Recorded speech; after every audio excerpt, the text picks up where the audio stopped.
మహిళా లోకానికి స్వాగతం. అందరికీ నమస్కారం అండి. మనము తిరుప్పావైలో ఈరోజు చివరి రోజు 30వ పాశురాన్ని అనుసంధానం చేసుకొని దాంతోపాటు దాని యొక్క అర్థ విశేషాలను తెలుసుకుందాం.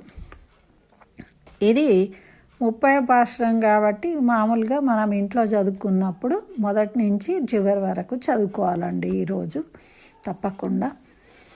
అయితే ఈరోజు ఇప్పుడు 30వ పాశురాన్ని అనుసంధానం చేసుకుందాం.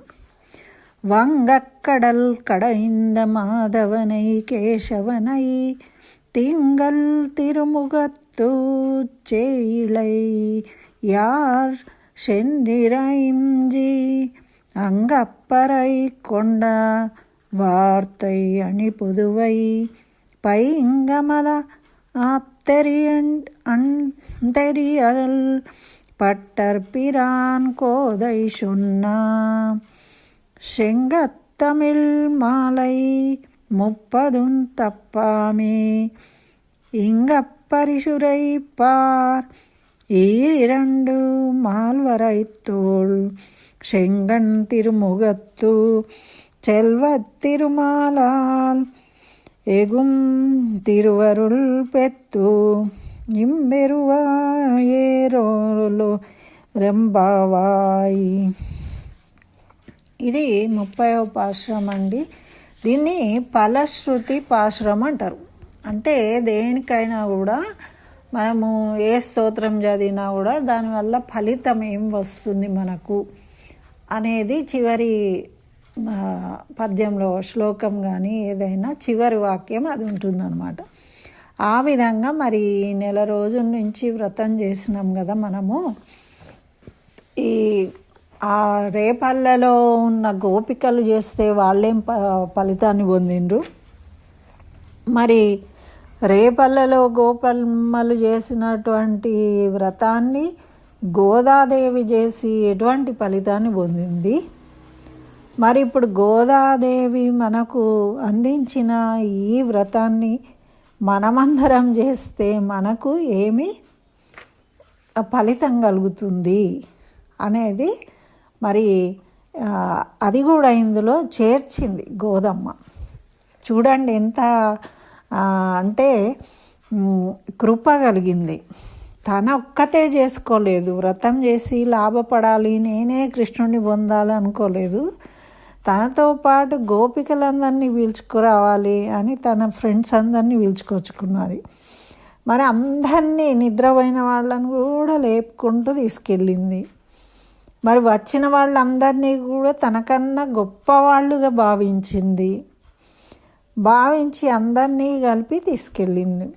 తీసుకువెళ్ళిన తర్వాత ఇప్పుడు ఫలితం మరి తనొక్కతే కాదు అందరి కోసం అడిగింది నిన్న కదండి. మా అందరికీ పని ఇవ్వాలి కైంకర్యం చేయడానికి అని అడిగింది కదా. నేనొక్కదాన్ని చేస్తాను అని అనలేదు. ఇట్లా రకరకాల పనులకు మమ్మల్ని నియమించుకోను అని చెప్పింది. మరి అటువంటి కృష్ణానుభవాన్ని వీళ్ళు పొందిండ్రు కదా. మరి భవిష్యత్తులో మరి ఇంకెవరన్నా చేస్తే కూడా ఏం ఫలితం రావాలనేది కూడా ఆమె మనకు తెలిపిందనమాట. కాబట్టే ఇది చాలా అంత ప్రసిద్ధికి ఎక్కిందనమాట. ఇది కూడా మన రామానుజాచార్యులు చేయబట్టి, మన గురువు గారైన రామానుజాచార్యులు దీన్ని ఇట్లా నియమించడం వల్ల అన్ని దేవాలయాలలో ఇది మనకు లభ్యమైంది. కాబట్టి ఆ రకంగా మన ఆచార్యులను తలుచుకుని నమస్కరించుకోవాలి. మరి మనకి పాశురాలను అందించిన గోదాదేవిని ఆండాళ్ళను తలుచుకుని మనం నమస్కరించుకోవాలి. మరి ఎవరు ఎన్ని పూజలు చేసినా ఏం చెప్పినా చివరకు ఫలితం ఇచ్చేవాడు ఆ శ్రీమన్నారాయణుడు కాబట్టి అనునిత్యము ఆ శ్రీమన్నారాయణ జపాన్ని చేసుకోవాలి. అయితే ఇప్పుడు ఈ పాశురం యొక్క బాహ్యమైన అర్థాన్ని చూద్దాం. ముందు ఓడలతో నిండి ఉన్న క్షీర సముద్రాన్ని మదింపజేసి లక్ష్మీదేవిని పొందాడు. అప్పుడు మాధవుడు అయిండు. మా అంటే లక్ష్మీదేవి అనమాట, ధవుడు అంటే భర్త. క్షీరసాగరంలో అమ్మ వెళ్ళిపోయింది కదా అలిగి తల్లిగారింటికి. వెళ్ళిపోతే మళ్ళీ అమ్మని ఎట్లా పొందాలి అని తిరిగి తిరిగి క్షీరసాగర మదనం చేసి సముద్ర గర్భంలో ఉంది కదా సముద్రుడి కూతురు కాబట్టి మళ్ళీ సొంతం చేసుకున్నాడు లక్ష్మీదేవిని. అంటే ఆమె లేకుండా ఎప్పుడు ఉండడు స్వామి. అయితే అటువంటి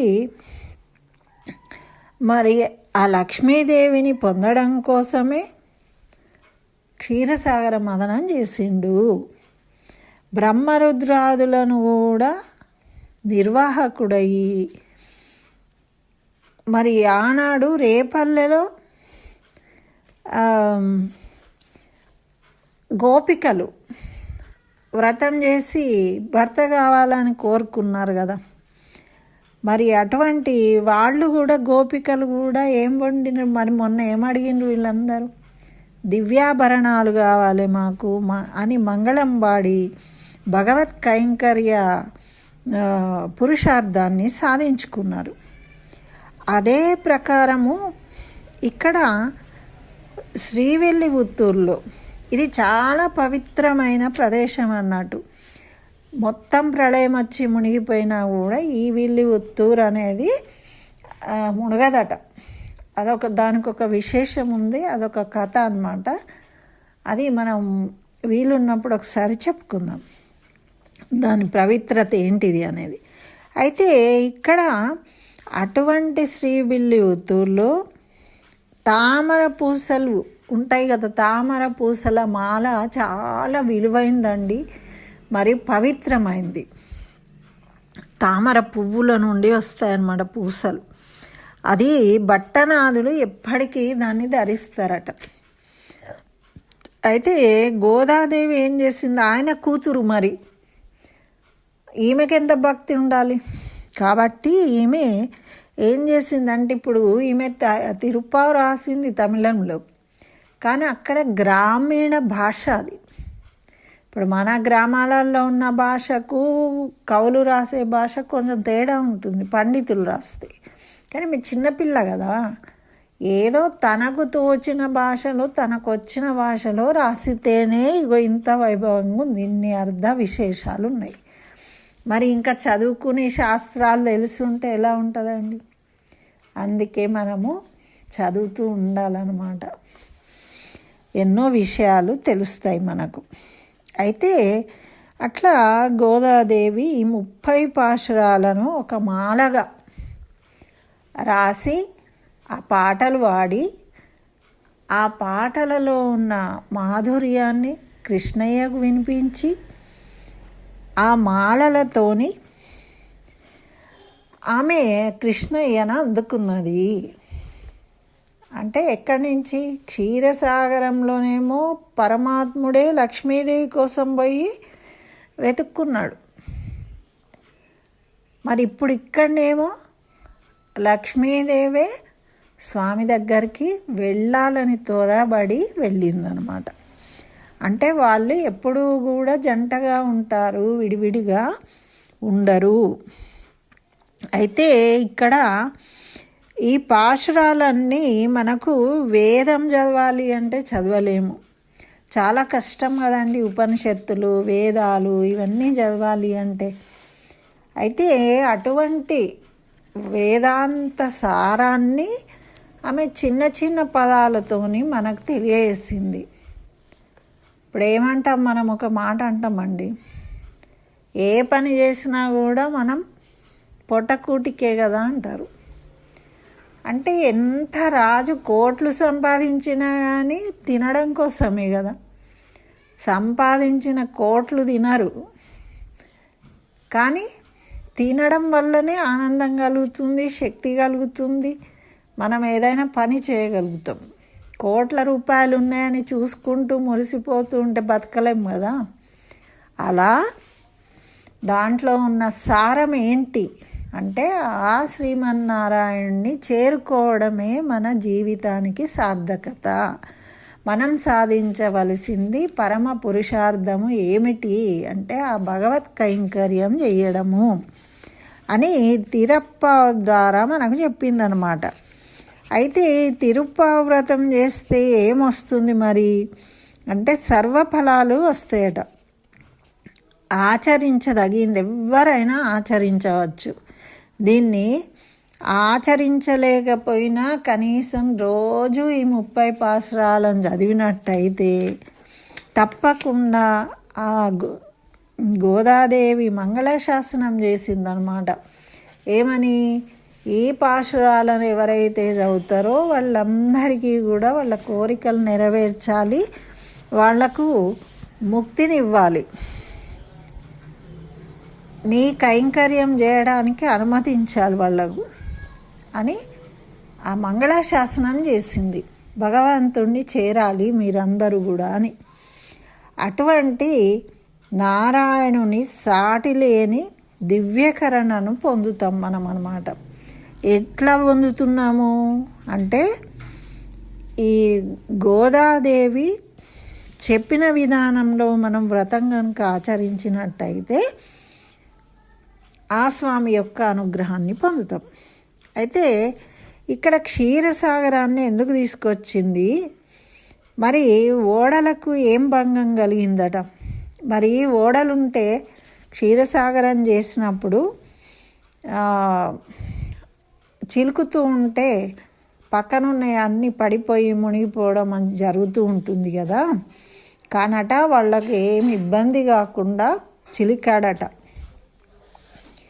ఎవరు మరి అప్పుడు తాబేల్లాగా పోయి మందర పర్వతం కింద ఉన్నాడు కదా స్వామి, అది మందర పర్వతాన్ని లోపలికి పడిపోకుండా, మరి అప్పుడు అలా చిలికారట దాన్ని. మరి వ్యాసుడు రాసినప్పుడు అక్కడ ఓడలు ఉన్నాయని ఏం రాయలేదు భాగవతంలో, కానీ ఇక్కడ గోదాదేవికి ఎక్కడి నుంచి కనబడ్డాయి ఆ ఓడలు ఉన్నాయని చెప్తుంది అని మన పెద్దలు తెలుసుకున్నారనమాట. ఇక్కడ ఓడలు అంటే ఏమిటి అంటే మనమే, మన ఆత్మలు, జీవాత్మలు. సంసారమే సముద్రం. ఇప్పుడు మనం ఉన్నదే సంసారమే పెద్ద సముద్రం. ఈ భూలోకమే పెద్ద సముద్రం లాగా మనమే ఓడలమాట.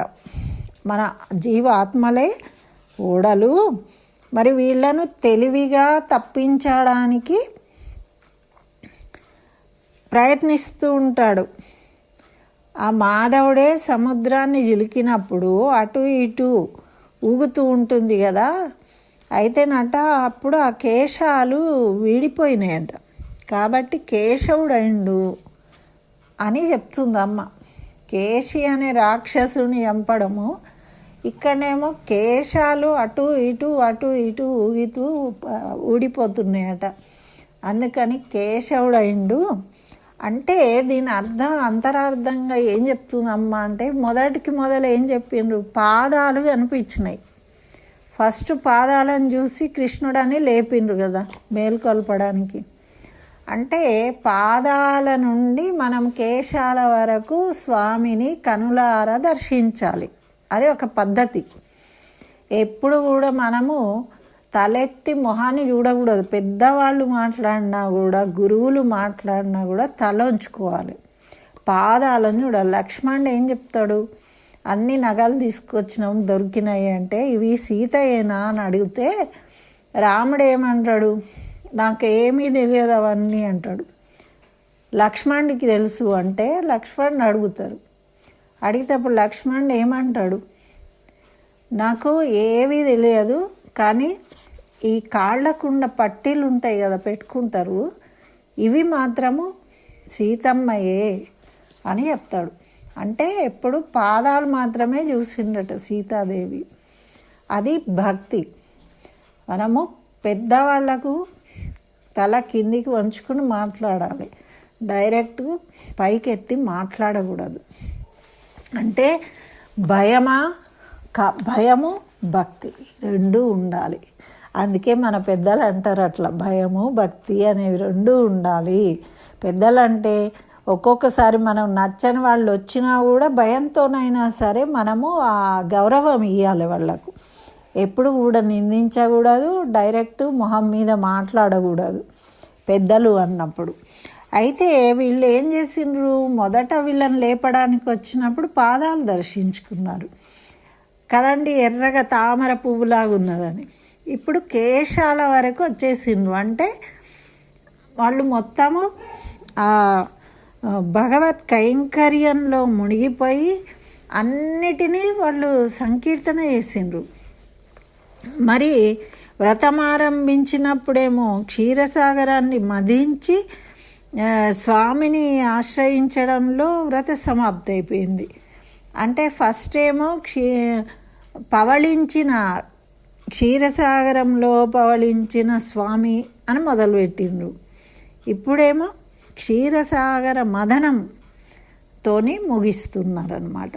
అంటే లక్ష్మీదేవి మళ్ళీ తిరిగి లక్ష్మీదేవి అయిన మన గోదాదేవి మళ్ళీ తిరిగి ఆ భగవంతుడిని చేరుకున్నది. మరి దీంట్లో ఏం చెప్తున్నారంటే, ఇంకా తాము చేసిన తప్పులను క్షమాపణ కోరుతూ ఉన్నారు. ఇవన్నీ మనం ఇప్పటిదాకా చదివినాయే కదా.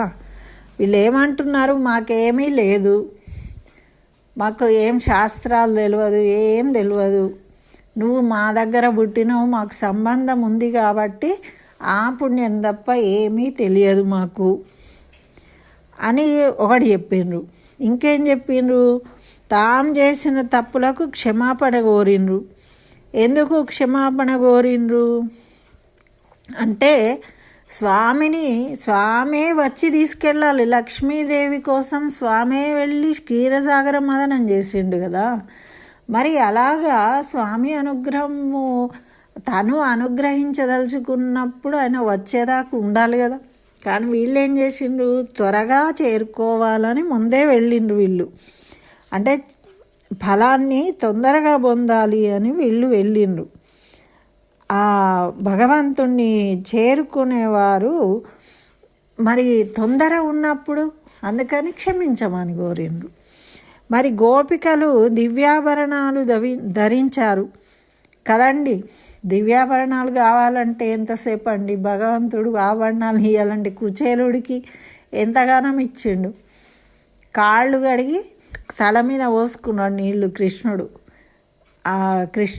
అది బ్రాహ్మడు గౌరవించాలని, ఆయన యాదవుడు అని అర్థమైంది. భగవంతుడైనా కూడా భూమి మీద పుట్టినప్పుడు బ్రాహ్మడికి గౌరవించాలి అని తన స్నేహితుడైన కాళ్ళు కడిగి నెత్తిన చల్లుకుంటాడు.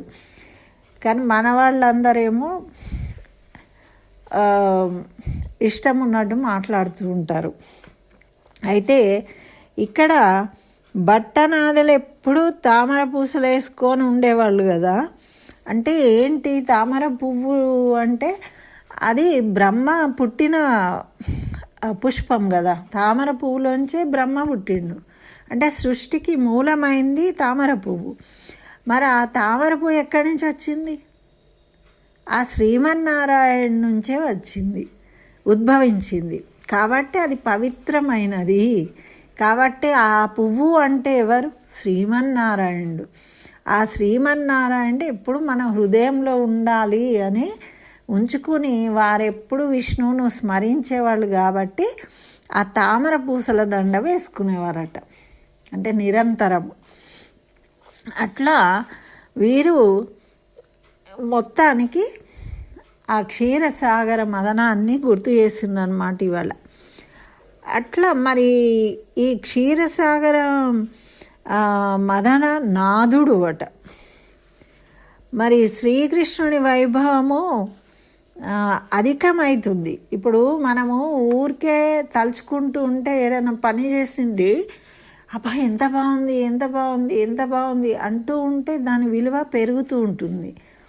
దాన్ని అందరూ కూడా అవును బాగుంది బాగుంది అంటూ ఉంటారు కదండి. ఏదైనా నలుగురు మెచ్చినప్పుడు దాని విలువ పెరుగుతుంది. అట్లా శ్రీకృష్ణుని వైభవము అధికమైపోయింది. అంటే క్షీరాబ్దినాథుని కంటే క్షీరసాగర మదనుడుగా ఈయనకి విలువ పెరిగింది.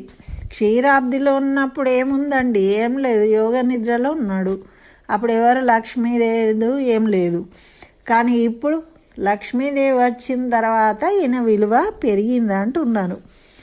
మరి ఇట్లాంటి ఆ శ్రీమన్నారాయణుడికి ఆ వైభవాన్ని పాటల రూపంలో పాడి అర్పించిందనమాట మా గోదాదేవి. అందుకే ఇది చాలా శ్రేష్టమైన వ్రతము అని మనకు తెలియజేస్తూ ఉన్నారు.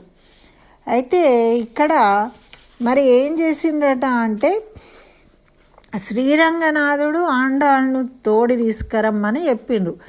ఈరోజు ఏంటి అంటే మనకు 30వ పాశ్రం కదా, అయిపోవస్తుంది ఇంకా.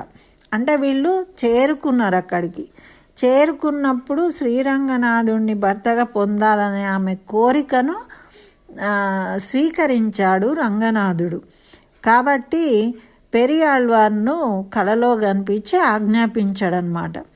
అప్పుడు పెరియాళ్వారేమో వారి శిష్యులైన వల్లభరాయల్ని వెంట పెట్టుకొని ఈ గోదాదేవిని పల్లకిలో కూర్చోబెట్టుకొని శ్రీరంగానికి చేరుకున్నాడు. అక్కడ స్వామి శ్రీరంగనాథుడు అందరి సమక్షంలో గోదాదేవితో తనతో చేర్చుకున్నాడు. అందులో వివాహం జరిగింది, పక్క కూర్చోబెట్టి. జరిగిన తర్వాత అది విగ్రహం కదండి, ఈ అమ్మని ఆ స్వామి దగ్గరికి గర్భాలయంలోకి పంపించారు. పంపించినప్పుడు అక్కడ అమ్మ ఆ స్వామిలో కలిసిపోయిందట. అయితే ఆమె భోగము అనుభవించడం, భోగము ఇక్కడ శ్రీరంగనాథ కళ్యాణము జరిగింది కదా, అంటే గోదాదేవి ఆ పరమాత్మానుభవాన్ని పొందింది. కాబట్టి ఇక్కడ ఏమంటారంటే భోగి అంటున్నారన్నమాట. భోగము అంటే పరమాత్మానుభవము, పరమాత్మను అనుభవించడమే భోగము. అంతకన్నా భోగం ఏముంటుందండి, ఇంకేమీ ఉండదు ప్రపంచంలో, అంతకన్నా గొప్పది. కాబట్టి ఈరోజు మనం భోగి అనడము ఆ విధంగా వచ్చిందనమాట. అయితే ఈ వ్రతం చేస్తే మరి మనకు ఈ 30 పాశ్రాలను ఎవరైతే చదువుతారో వాళ్ళు అన్ని వర్ణాల వారు చదువుకోవచ్చు. వీళ్ళు చదవచ్చు, వీళ్ళు చదవకూడదని ఏమీ లేదు, నియమాలు లేవు.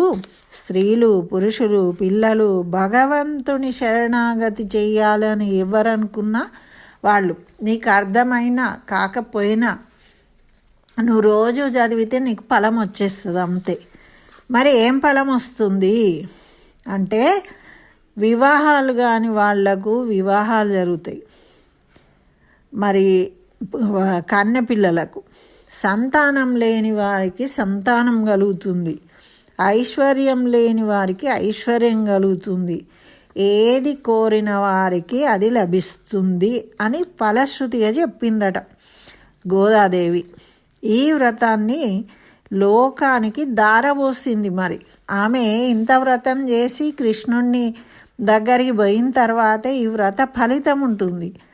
ఆ వ్రత ఫలితాన్ని లోకహితం కోసము దారపోసింది. చూడండి, ఆమె ఉంచుకోలే. ఆమె ఏమనుకుందో, అక్కడికి వెళ్ళాలనుకుంది. వెళ్ళిన తర్వాత ఉన్న పుణ్యంతో ఇంకేదో సాధించేది ఏం లేదు అమ్మకి. కాబట్టి లోకహితం కోసం దారపోసింది. మరి అట్లా ఈ వ్రతము సుసంపన్నమైంది అని మనకు తెలిసిందనమాట. ఈ విధంగా మరి గోపికలు ఆచరించినట్టుగా నేను ఆచరించాను, సుసంపన్నమైంది. అటు పెద్దలకేమో పాడి పంటలు చక్కగా సమృద్ధిగా సంపదలు కలిగినాయి. ఈ గోపికలు కోరుకున్నట్టు వీళ్ళకు ఆ పరమాత్మ అనుభవం కలిగింది. మరి అన్నీ మంచి విషయాలు జరిగాయి. కాబట్టి అందరూ ఎవరు చేసినా కూడా మాకు కలిగినట్టు ఇటువంటి ఫలితాన్నే పొందుతారు. వాళ్ళకు ఆనందం కలుగుతుంది, జ్ఞానం కలుగుతుంది, వాళ్ళు కోరిన కోరికలన్నీ తీరుతాయి అని మనకు ఫలశ్రుతి ఇచ్చిండ్రు. ఇంతకన్నా గొప్ప వ్రతము ఇంకా ఏది ఉండదండి. కాబట్టి అందరము రోజు కనీసం ఒక పాశ్రమన్నా చదవడానికి ప్రయత్నం చేద్దాము. ఏడాది మొత్తం కూడా చదవాల్సిన పాటలు ఇవి. విన్నా కొద్దీ వినాలనిపిస్తుంది. ఏదైనా కూడా మనము అలవాటు చేసుకుంటే మనకు దాని మీద ఆసక్తి కలుగుతుంది. కాబట్టి అందరం ప్రయత్నం చేద్దాము. మనకు మంచి జరగాలి వాళ్ళ అనుగ్రహంతో. ఆ గోదా రంగనాయకుల అనుగ్రహం మనందరికీ కలగాలి అని కోరుకుంటూ మరి ఇంతటితోని ఈ తిరుప్పావై 30 పాశురాలు అయిపోయినాయండి. మరి ఆండాళ్ దివ్య తిరువడిగలే శరణం. నీలాతుంగస్తనగిరితటి సుప్తముద్బోధ్య కృష్ణం పారార్ధ్యం సంశ్రుతి శతశిరసిద్ధం అధ్యాపయంతి సోచ్చిష్టాయాం సృజన గళితం యా బలాత్ కుంచభుంక్తే గోదా తస్యై నమైదమిదం భూయ ఏవాస్తు భూయః. ఆండాళ్ దివ్య తిరువడిగలే శరణం. స్వస్తి. సర్వం శ్రీకృష్ణ చరణారవిందార్పణమస్తు.